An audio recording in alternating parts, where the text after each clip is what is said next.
अस्सलाम वालेकुम, welcome back to new video. आज हमारे पास लेक्चर नंबर 20 है इंग्लिश का। वो जी letter number 8, letter to friend requesting to spend his her spring holidays with you.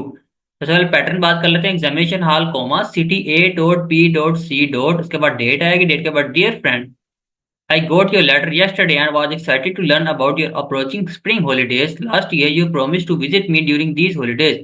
My letter is a reminder to you as the time has come to fulfill that promise.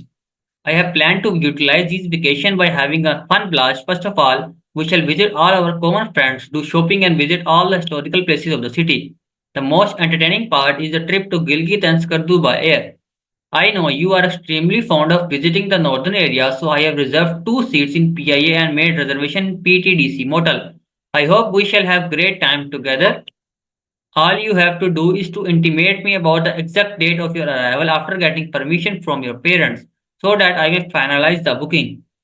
I hope these spring holidays would be extremely delightful and leave an everlasting impression on your mind. Pay my regards to uncle and aunt. Yours sincerely, x dot y dot z dot। ये हमारे पास letter. अगर आपको video पसंद आई है तो इसको like करें, share करें, कमेंट करें और चैनल को सब्सक्राइब करें। तो मिलते हैं नेक्स्ट वीडियो में। अल्लाह हाफिज।